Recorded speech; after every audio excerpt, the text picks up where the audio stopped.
I was staring at my computer screen, trying to finish the quarterly report when my phone unexpectedly rang. Ellie, my 24-year-old youngest sister, spoke with excitement in her voice. "Do you have a minute? I want to talk about something." I pushed aside a stack of papers, my hands still typing. "Yeah, I'm here, what's up?" Ellie continued, her tone full of enthusiasm. "You know Mom's 55th birthday is next month, right? We're planning something really special." I paused, shifting my full attention to the call. "What do you mean?" I asked, curious about what they were preparing. Ellie lowered her voice a bit, as if to create suspense. "We've decided to organize a getaway at Blue Ridge Resort. Everyone agrees Mom deserves a truly memorable trip." Hearing that, I thought the plan sounded great. Our mom had always cared for the family and rarely took time for herself. But Ellie quickly added, "We need everyone to chip in for the costs." "What do you think?" I cautiously asked. "How much are we talking about?" When Ellie named the amount, I nearly dropped my coffee cup. The figure was higher than what I had spent on my last summer vacation 2 years ago. "I know it's a lot," Ellie quickly added as if anticipating my reaction, "but I think it's worth it for Mom." I held the phone, sighed and nodded in agreement. "All right, I'll transfer the money now." Ellie cheered excitedly. "That's great! Oh, one more thing, make sure to keep the whole week free. Don't plan anything else, okay?" I frowned slightly, feeling like everything was moving a bit fast, but I agreed. The following week I was swamped with work and meetings, leaving me little time to think about Ellie's plan. Every time I asked for details, Ellie would just smile and say, "Everything's being taken care of, you don't need to worry." I didn't think much of it, assuming they had everything under control. Time flew by, and Mom's birthday was quickly approaching. On a Saturday evening, our whole family gathered at my parents' house for dinner. The atmosphere was lively, filled with laughter and chatter. While we were eating, Ellie suddenly looked at me, smiled and said, "We've finalized all the plans for Mom's birthday. Next week, we're all going to Blue Ridge Resort." Mom beamed with joy, and Dad had already started talking about the outdoor activities he wanted to try, but when I asked about my role in the plans, things took an unexpected turn. I sat silently in my chair staring at Ellie, hoping my youngest sister would laugh and say this was just a joke, but everyone at the table remained strangely quiet, as if waiting for me to agree. Finally, Ellie broke the tension with a sickly sweet voice. "You know, Mary and Jack, Jessica's kids love spending time with you. And with Mike's 3 kids added in, they'll definitely have a great time being with their amazing Aunt Jillian." I frowned, my voice catching in my throat. "Wait, what do you mean, you want me to watch all 5 kids?" My mom immediately interjected, her tone gentle, as if trying to soothe me. "It's just for 1 week, Jillian. You know your father and I aren't able to keep up with the little ones anymore, and your siblings could really use a break. You're so great with the kids and they love you." Her words felt like a knife piercing my heart. She didn't even ask if I wanted to do it, they had already decided for me. I turned to Ellie, trying to keep my composure. "So, everyone already knows about this? I contributed money, took a week off work, and now you expect me to stay behind and watch 5 kids while everyone else enjoys the vacation?" Jessica stared down at her plate, avoiding eye contact. Ellie, however, tilted her head nonchalantly, as if this was no big deal. "You understand, don't you, Jillian? You don't have a family or kids to worry about. Besides, you don't really enjoy loud places like resorts, so this is the best arrangement for everyone." My heart felt like it was being squeezed. Those words echoed in my head, over and over. You don't have a family or kids to worry about. They had planned everything without asking me, without caring about how I might feel, treating me as nothing more than an easy solution. After all the years I had sacrificed to support this family, this was my reward? I was nothing more than a sidelined figure, someone they thought would always agree, no matter how unfair the situation. I stood up, my voice shaking but filled with determination. "If that's what you've decided, then I won't stay. I've already given too much of my time and money to this family, but I won't do it without even a shred of respect. I wanted to be part of Mom's vacation, but if that's not possible, then I'm not your babysitter either." I turned and walked away, leaving their stunned faces behind. My heart ached, but I knew this was the first time I had ever put myself above them. I spent the entire night tossing and turning, thinking about what Ellie and Mom had said. The feeling of being undervalued, of being seen as just a convenient solution, left me both angry and hurt. The next morning, after calming down, I decided to try a different approach. One that was reasonable and fair. I picked up the phone and called Mom. She answered on the third ring, her tone sounding as though she already knew what I was about to say. "Jillian, I know you'll understand. You've always been the most considerate one in the family." I tried to keep my voice steady. "Mom, I've thought this through carefully. I want to suggest a solution. I'll hire a professional nanny to take care of the kids for the week. This person will be experienced, fully vetted, and I'll cover all the costs. That way, I can also join the vacation without anyone having to worry." There was a brief silence on the other end before Mom's voice returned, suddenly cold. "No, Jillian, I can't trust a stranger with my grandchildren. The kids need someone they're familiar with, and you're the best person for the job. This idea of yours is completely irresponsible." I felt like a bucket of cold water had been thrown over me. "Irresponsible?" I repeated, trying to keep calm. "I'm trying to find a solution that works for everyone, including me. Why is it such a problem for me to want to be part of your celebration?" Mom let out a heavy sigh, as though she were dealing with a child who just didn't understand. "Jillian, you know the family needs you. Ellie and Jessica have their own responsibilities, they have kids and families to take care of. But you only have yourself. And the kids adore you. This isn't a big deal. Just 1 week." Before I could respond, my phone buzzed with another call. It was Ellie. Reluctantly I switched over, but before I could say a word her sharp voice cut through. "What are you doing? Mom just told me about the nanny idea. Are you trying to ruin everything? When did you become so selfish?" I couldn't believe what I was hearing. "Ellie, I'm just trying to find a way for me to also enjoy the vacation. I've already contributed money, taken time off work, and now I just want to spend time with the family, like everyone else. What's so wrong about that?" "Don't you get it?" Ellie snapped. "We've planned everything already. We need you to watch the kids. This is the best solution for everyone. You always make things harder." Her words cut deep, like knives. "Harder?" I repeated, my voice trembling slightly. "Ellie, you and Jessica planned this without ever consulting me. You decided my role for me, and now you're calling me selfish?" Ellie lowered her voice but kept her accusatory tone.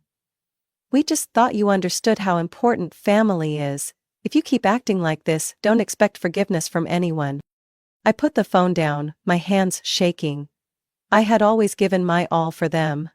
But now, I was the one being labeled selfish. Tears streamed down my face, not from sadness, but from anger.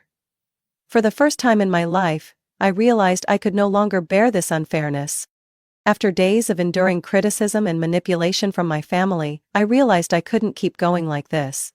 The feeling of being exploited and disregarded had become too clear, and I knew that if I gave in this time, they would never change how they treated me. I decided to do something I never thought I could. Put myself first. That evening, I opened my laptop and started searching for a place far away, somewhere I could escape the pressure my family had been putting on me.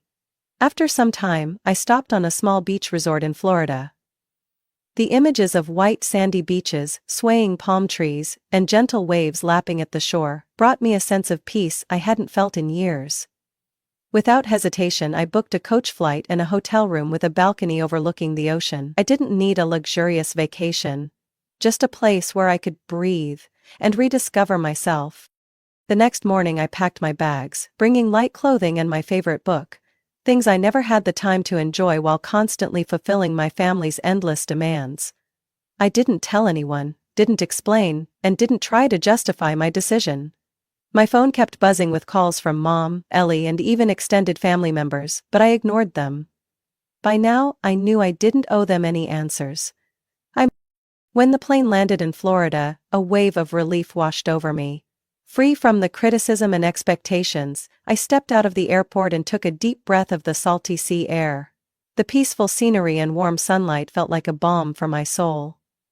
The hotel was small but cozy, with a balcony offering a perfect view of the ocean. I spent my first afternoon sitting there, watching the sun paint the horizon in shades of red. Finally feeling free, for the first time in years. In the days that followed, I cherished every little moment I had previously denied myself. I walked along the beach, letting the warm sand slip between my toes. I spent hours at a small roadside cafe, reading my book and savoring every sip of coffee without rushing. I even signed up for a beach yoga session, something I had always thought I didn't have time. On my last evening in Florida, I sat on the balcony with a glass of wine, gazing at the sparkling stars overhead. I no longer felt guilty or worried about what my family might think. I realized that this was the life I had been missing, a life where I had the right to choose what made me happy. And this time I was certain. I would never go back to being anyone's convenient solution again. Diana added, "And your past." While I was enjoying my peaceful days in Florida, my phone kept buzzing with messages and calls from my family. At first I ignored them, but curiosity eventually got the better of me. The first messages were from Ellie. "Jillian, where are you? We're standing outside your house with the kids, open the door." Then Jessica chimed in, "Jillian, the kids are asking for you.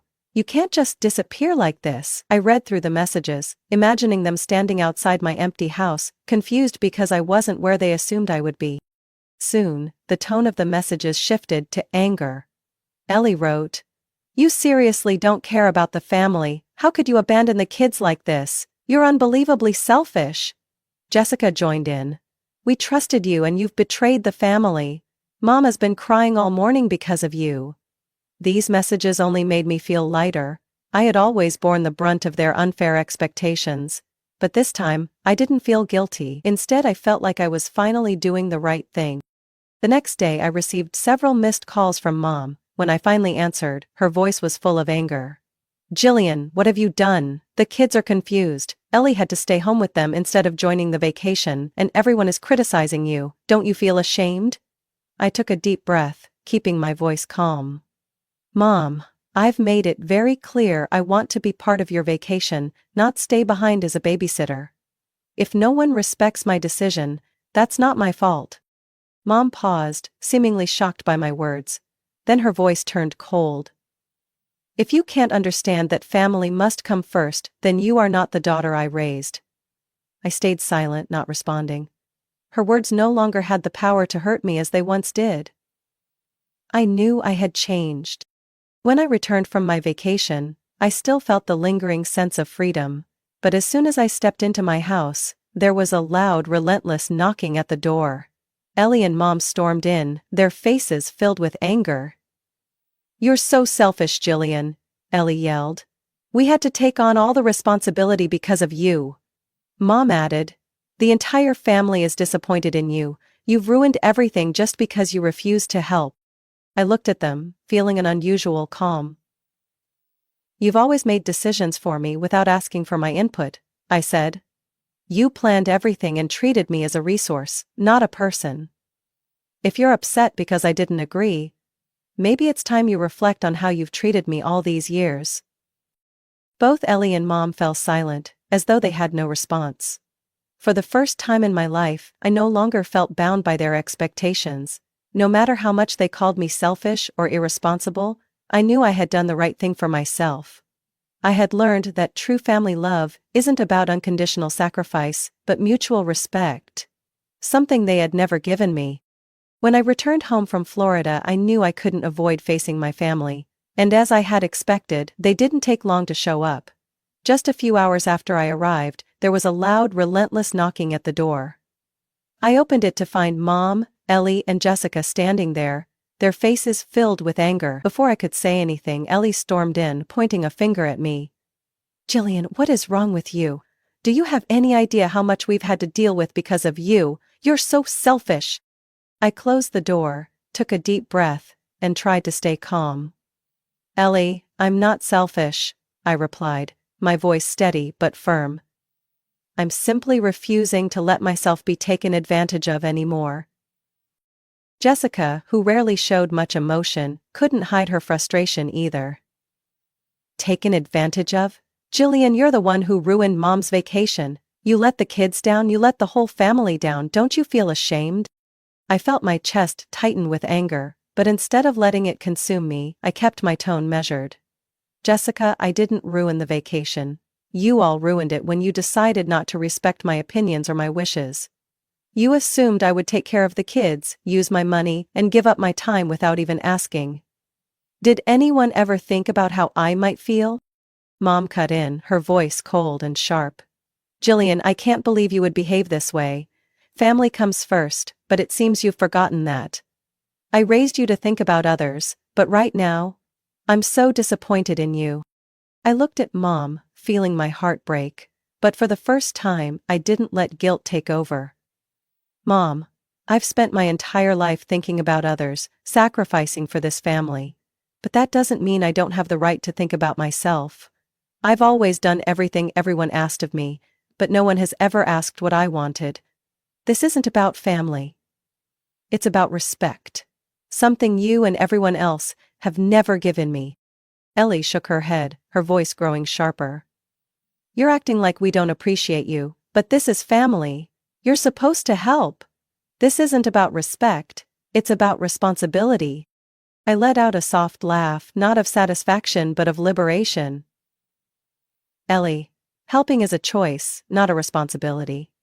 And if this family truly valued me, you wouldn't force me to do things I don't agree with. The tension in the room grew thicker. But I didn't feel fear or regret. I had said everything I needed to say, and now I knew I had done the right thing. They could keep blaming me, keep being disappointed, but I had found the strength to stand up for myself. For the first time, I felt free. Jessica let out a heavy sigh, folding her arms across her chest, her eyes filled with disappointment as she looked at me. Jillian, don't you see? This is your family. We've always been there for each other, always helped one another, but now you're only thinking about yourself, and that's just selfish. I looked her straight in the eyes, my voice calm but firm. Jessica, you're right. Family is about helping each other. But that has to come from respect and understanding, not from obligation or being taken advantage of. I've helped everyone for so many years, but when I needed understanding, no one listened. This isn't a family that supports each other. This is a family that demands and imposes. In order to threaten the world? Anna told her sister. Ellie jumped in, her voice rising as if she couldn't accept what I was saying. You're acting like we've treated you poorly, but the truth is, you've always been willing to help, and now you're turning your back on everyone over this one small thing. You're just making yourself out to be the victim. Jillian. I frowned, feeling a surge of anger rise in my chest. Ellie, do you have any idea how many times I've sacrificed important things for myself to help everyone else? How many times I've canceled my own plans, given up my time and energy, just to support this family? And now, when I simply want to join this vacation as a normal member of the family, I get criticized and called selfish. Do you think that's fair? My mom stepped forward, placing her hand on the table, trying to regain control of the situation. Jillian, if you feel hurt, I'm sorry, but I still think you've overreacted. All I wanted was for this vacation to go smoothly, and now it's become a mess because of your stubbornness. I shook my head looking at her, and for the first time in my life, her words didn't make me waver. Mom, this vacation became a mess not because of me, but because no one asked for my input from the start. No one respected me or saw me as an equal. I've always tried to fulfill my role, but that doesn't mean I don't have the right to say no when something isn't fair. Ellie and Jessica started to speak again, but I raised my hand to stop them. I'm not going to argue anymore. I've made my feelings and my perspective clear. If you can't accept that, then that's your problem, not mine. The room fell silent, no one knowing what else to say. Mom, Ellie, and Jessica looked at me as if they couldn't recognize the sister and daughter they thought they knew. But I didn't waver. This wasn't just about standing up for myself. It was a declaration that I would no longer be someone they could easily take advantage of. I turned and walked toward the door, leaving them to sit with their own thoughts. This time I had chosen my own path. A path of freedom and self-respect. After the tense confrontation with Mom, Ellie, and Jessica, I realized I no longer had any reason to hold on to a relationship that had always made me feel exploited. For the first time in my life, I decided to cut ties with my family. No explanations, no goodbyes. I left the family group chat, blocked the numbers that constantly sent me accusatory messages, and turned off social media. At first, the silence felt strange, like an unfamiliar void. But gradually I realized it wasn't loneliness. It was freedom. I began spending time exploring hobbies I had neglected for so long. One Saturday morning, instead of being busy in the kitchen preparing meals for the kids, I walked into a small bookstore near my home. I came across a sign that read, "Book Club, 4th Thursday of every month." Without much thought, I signed up. It was a small decision, but it opened a big door in my life. During those book club meetings, I not only got to share my favorite books, but also met new friends. People who didn't demand or expect anything from me. Beyond reading, I started planning trips I had never dared to consider before. I found a short getaway to Charleston, South Carolina, a place known for its historic homes and outdoor markets. I booked the tickets myself, created my own itinerary, and didn't need to ask for anyone's approval or wait for their agreement. That first trip made me realize one important thing: life doesn't have to revolve around pleasing others. Strolling through the cobblestone streets of Charleston in the mornings, I felt a true sense of peace. There were no criticisms, no pressure to meet anyone's expectations. I basked in the warm air, admired the oak trees draped with Spanish moss, and enjoyed a hot cup of coffee by the river. For the first time in years, I felt like my life truly belonged to me. When I returned from the trip, I continued expanding my world. I joined an evening painting class at a local art center, where I could unleash my creativity without fear of judgment. I spent time nurturing my small apartment, transforming it into a space that truly reflected me. A place no longer open to others taking up my time and energy. Gradually, I felt myself becoming a new person. I no longer felt guilty about saying no, or afraid to set boundaries. My family could continue calling me selfish, but I knew the truth. What I was doing wasn't selfish. It was self-respect, self-love, and choosing to live the life I deserved. As time passed, I gradually realized a simple yet powerful truth.